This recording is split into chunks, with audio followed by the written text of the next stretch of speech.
So we're not having real political discourse in this country when the common spaces that we use, Twitter, Facebook, YouTube, etc., are in the control of one political faction. That's right. And they just say, well, but that's where you've just added the conspiracy aspect. It's one corporation. It's a company. It's a corporation.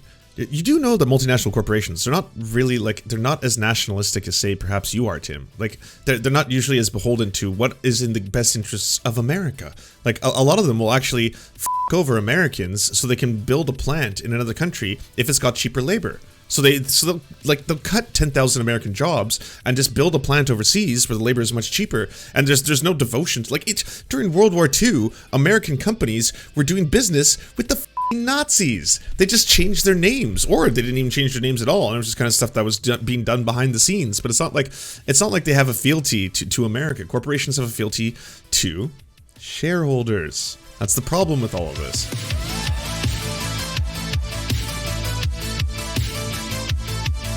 Tim Pool wasted no time, even though he's embroiled right now in the middle of Spermgate. You can look up that one on your own time. Even though he's embroiled in the middle of Spermgate, as well as the fact that he had Jack Pacific on yesterday, the guy who thinks that tweeting out 1488 is fucking just hilarious for the lulz over and over and over and over again. And today he brought on Marjorie Taylor Greene. So I'm just curious. It's a short clip, but it's censored Congresswoman Marjorie Taylor Greene explains why Twitter banned her account. News. So we're hanging out with Marjorie Taylor Greene. You recently got permanently banned from Twitter. I did. It contributed largely to people jumping over to Getter, which is another Twitter platform. Now, it's a Twitter-like platform, microblogging site. Right. Some people have concerns that Getter is going to have censorship as well because they have similar rules.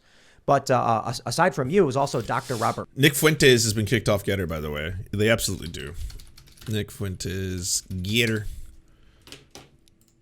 Malone, a scientist and a dissenting voice. What the hell is the National Zero? Ooh, this looks like a sketchy site. This looks like a site like you don't want on your search history. I'm not going to put it on the screen. White nationalist, anti-Semite, Republican Nick Fuentes has been banned from right-wing social media. Getter. Reports the Daily Beast. Okay, that's a more normal one. Jason Miller's right-wing Getter social media platform has suspended white nationalist Nick Fuentes from its site. Funny. COVID vaccine debate. Joe Rogan then joins. It becomes this big story. 500,000 people sign up. So I want to get a better understanding of this. Why do you know why you got banned from Twitter?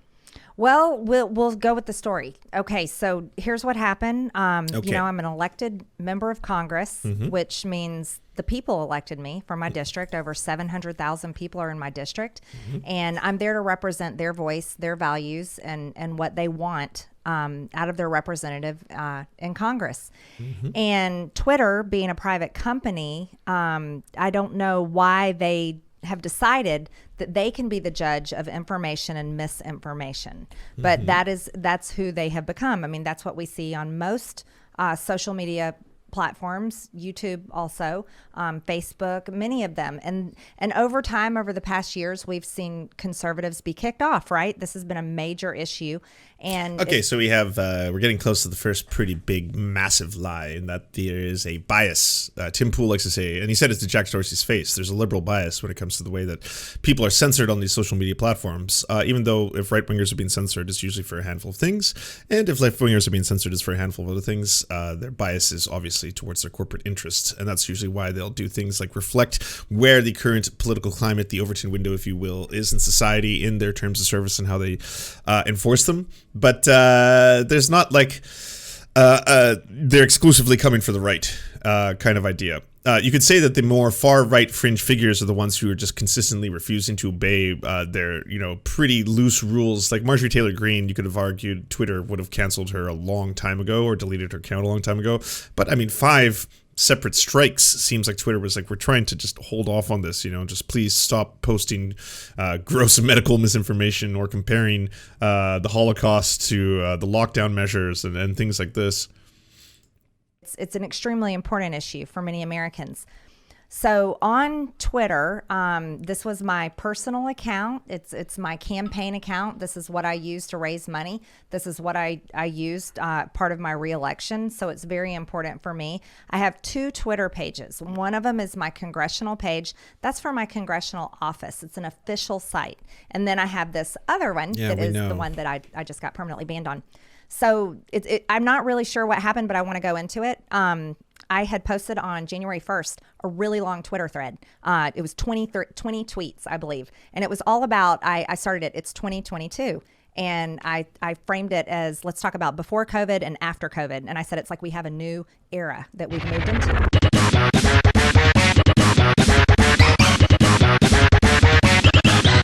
This is gonna get Tim Pool's YouTube channel in trouble, right? Like it's already going so far off the rails that like I kind of feel like she's doing the same thing on his YouTube channel that she was doing on her Twitter account. That have been reported on VAERS. And as a member of Congress, I think it's extremely important. So I had this long tweet thread, but then the next day I tweeted a few more things. I had retweeted someone's tweet from a person that was celebrating and memorializing the terrorist Soleimani that was killed when President Trump was our president. This was a terrible terrorist that had attributed and caused the death of military members and the loss of limbs when they were over there. And will this get you taken down intravenously? Well, maybe that entire last segment, like most of what came out of her mouth there, that'll just be like.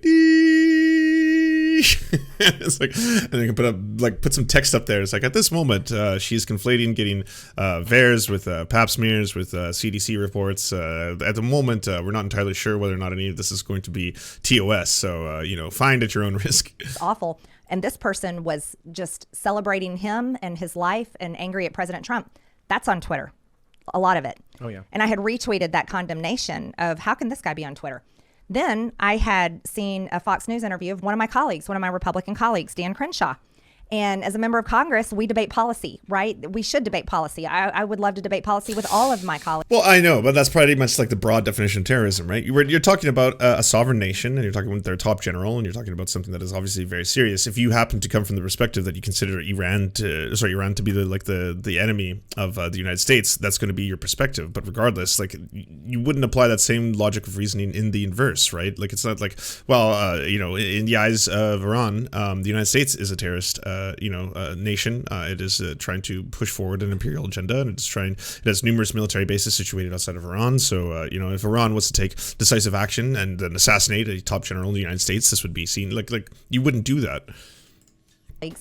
And he was on an interview, and he was talking about FEMA, and he was saying President Joe Biden wants to do a lot of testing, and he was saying we should use FEMA to set up and do this COVID testing.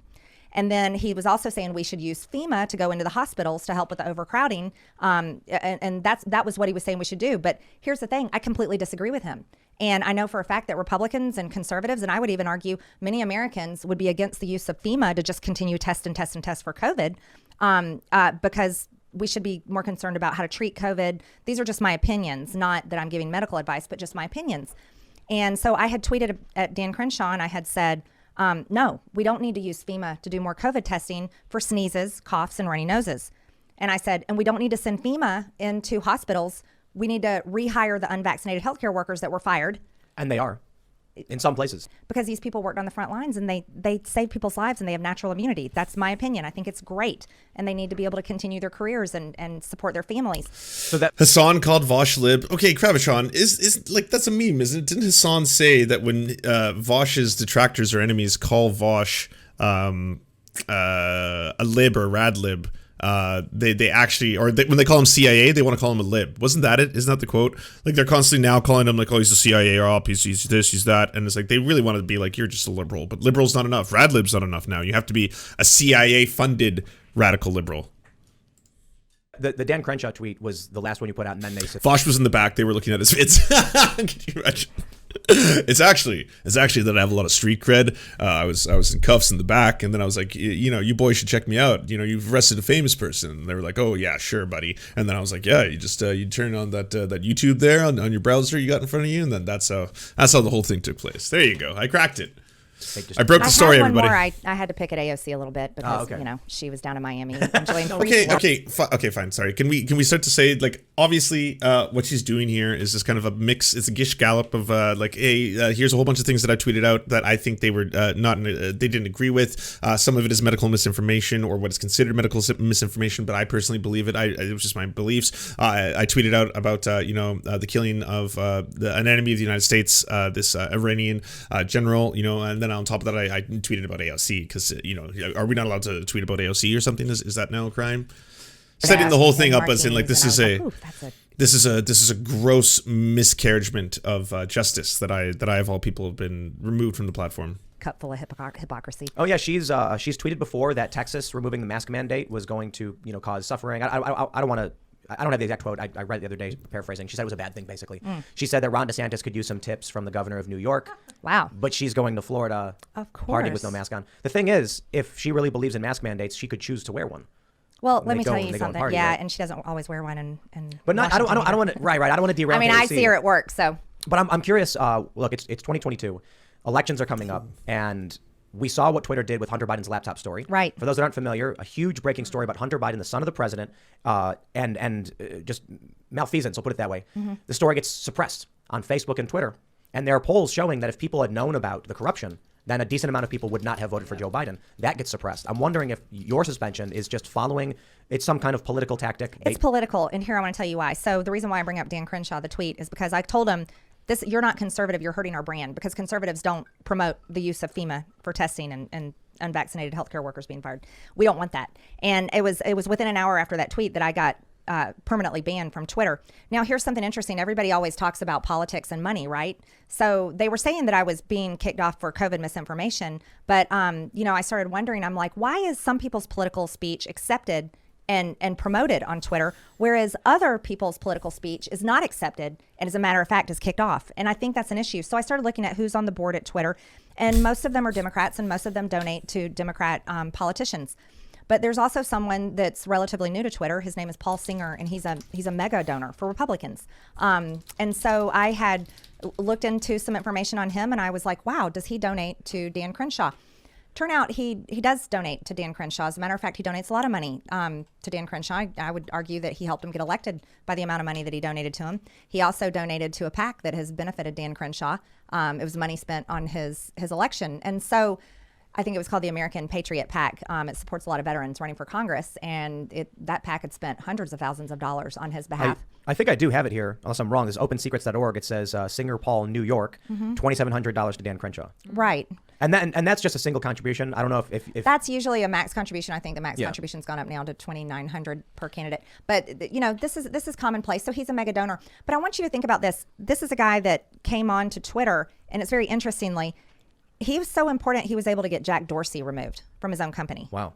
That's who Paul Singer is, of Elliott Management. And him coming on to Twitter was, he bought a lot of the shares, he became a major shareholder, and then him coming on board, he was able to kick Jack Dorsey out of his own company. I think that's significant. And then this is a guy that donates a lot of money to politics. That was me, by the way. That was their bring.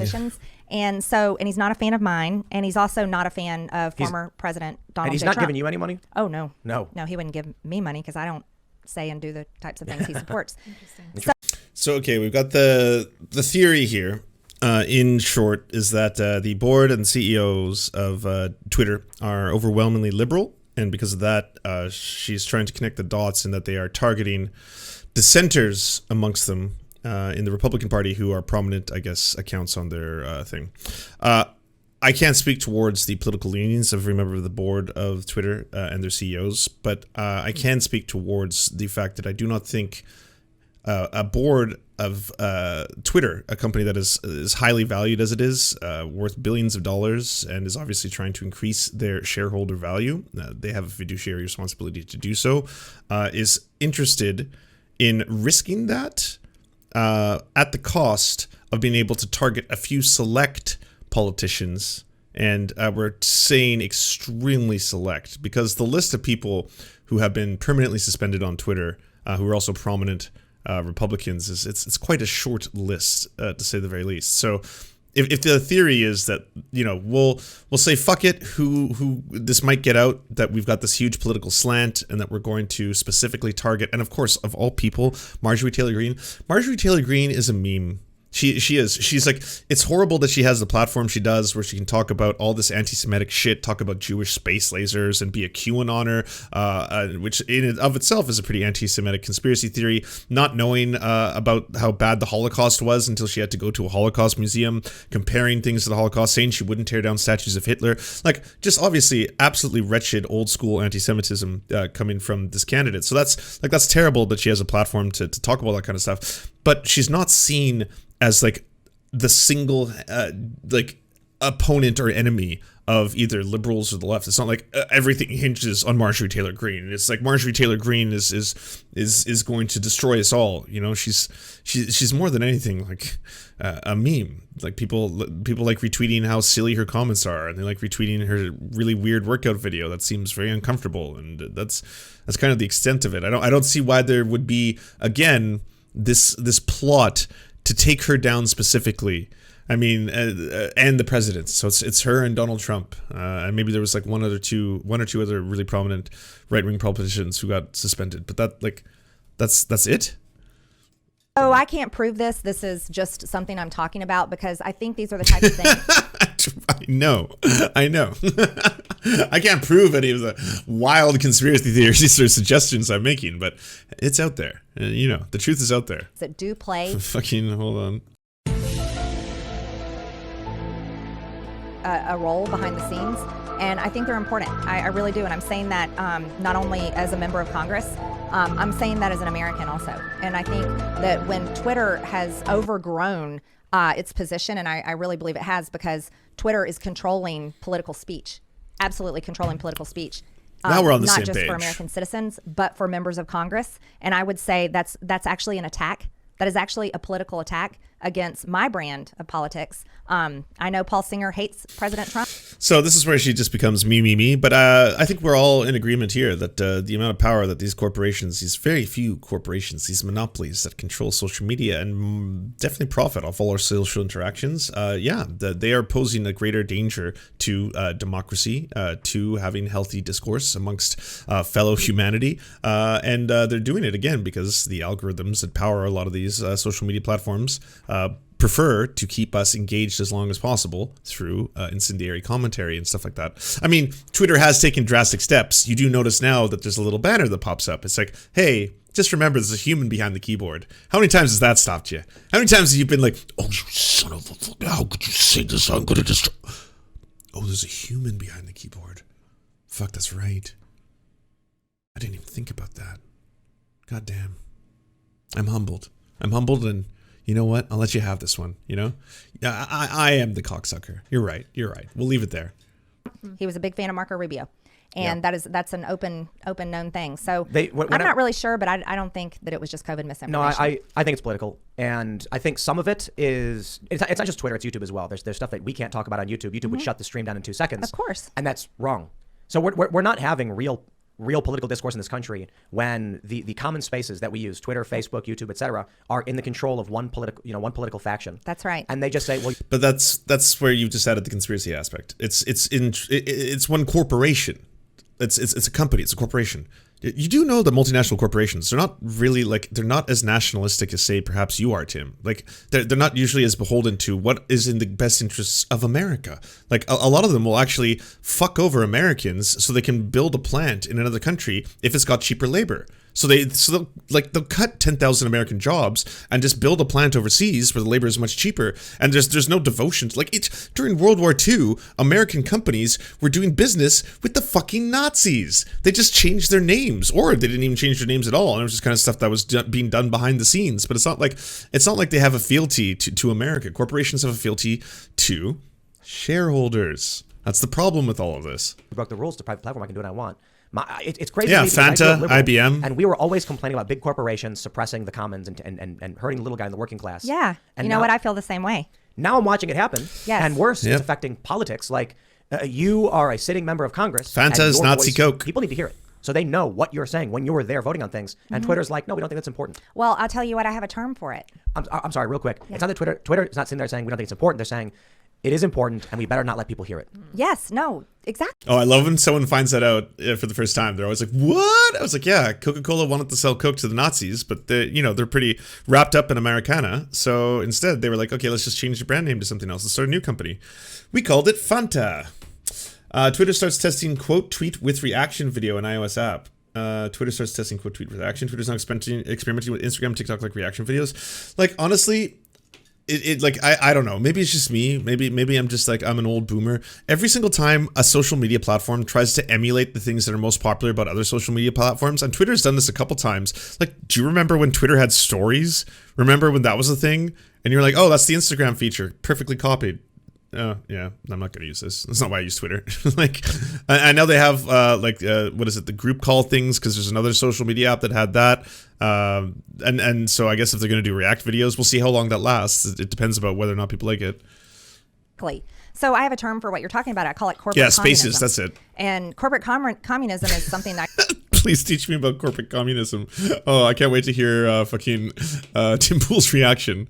And you keep saying, but my kids need food. And now inflation is here, and there's food shortages, and your kids aren't eating, and the schools are indoctrinating your kids. Because it made sense to me. It's these large corporations controlling, and usually they're affiliated with the government. So take, for example, you've got a mega donor, a Republican mega donor on Twitter that hates me and likes other types of Republicans that are different than me. And so wouldn't he play a part in getting me kicked off? Let's get rid of her. We got rid of President Trump. They're hurting the type of Republican brand that we want. I think this is really scary. And here's something. So what you want is to get money out of politics then.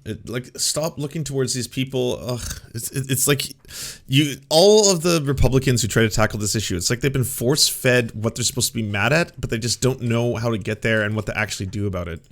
Then that's great. Here's what I know about all Americans.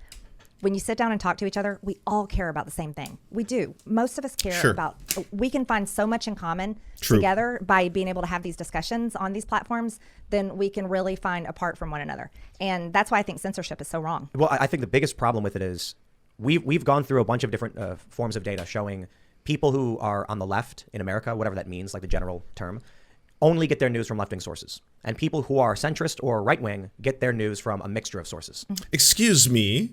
If you watch the Serfs, as many of you are doing right now, thanks for watching. We're watching you, Tim. I mean, it's hate watching, but it still counts. We watch so much right-wing media. We consume a lot of Fox News on this show. We consume a lot of Tim Pool, a lot of Stephen Crowder, a lot of Ben Shapiro, a lot of Jordan Peterson. We do it all day. I mean, a lot of it is for mockery. It is ironic watching, but still, we're not closed off here. There's no echo chamber. Absolutely not. No. There's no bubble. We smashed it. We smashed the bubble. Yeah. I never watched right-wing media, so I started dissecting it here. Look what I've introduced you all to. You've seen more Tim Pool in your life. How many hours of Tim Pool have we probably watched that we never would have even given the time of day? Probably fucking hundreds of hours of Tim Pool that we can't get back. And you keep saying, but my kids need food.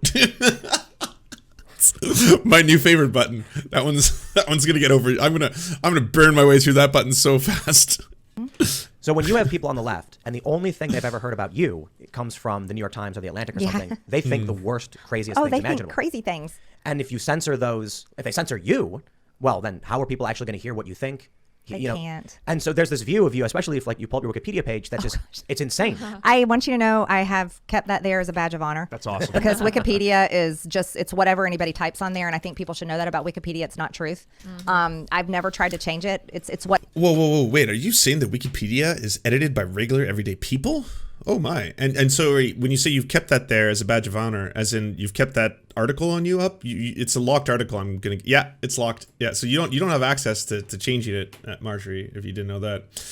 Greene has promoted far-right white supremacist and anti-Semitic conspiracy theories, including the white genocide conspiracy theory, QAnon, and Pizzagate, as well as other disproven conspiracy theories such as false flag mass shootings, the Clinton body count, multiple relating to 9/11. Before running for Congress, she advocated for executing prominent Democratic politicians.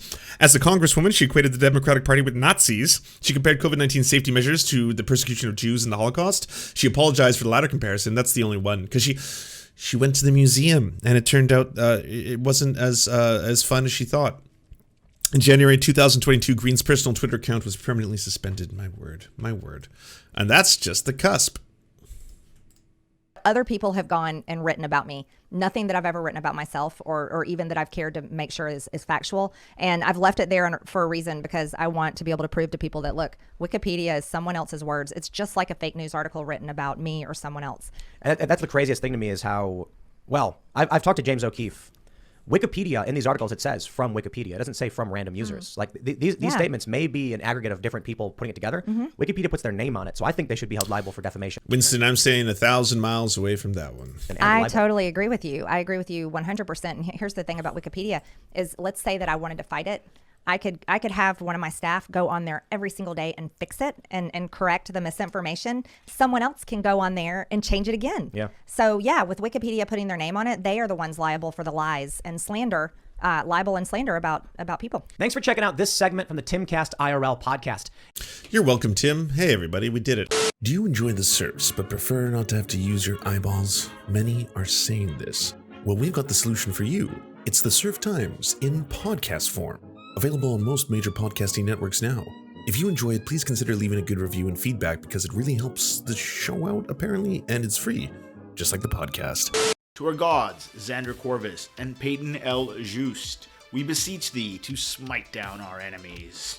To our monarch, Tom Spiker, we are but your humble court jesters, here to amuse you. To our lords, Trevor R., we give thanks for this spit of land for us to eke out this meager existence. To our knights, Merid, Cheryl Alvarez, Ruby Kelly, Ellie Leslie, Alex P., Brandon, Words Greenwood, Nate, that one guy, Hagbird Celine, Matthew Scarborough, Stellar Vision, Ariane McCarthy, Daniel Sutton, Coulter Smith, Val 9000, Jenna Tall, Quiet 185, Anna Loves Riley, Omni, Riley and Anna, Poodlehawk, The Tim Caucus, Multimondi, Trevor Yanis, Lemmy 101, Anthropophojak, Saren 42, Catherine, Radical Maniac, Ramon Acosta, Nkosin, Violent Orchard, Sophie Baby, Political Puppy, Andreas Chiringuito, Zach Christensen, Josh Mickelson, Todd Buckingham, and Todd Lajeunesse. We raise our flag in a veil, and we salute you, our friends.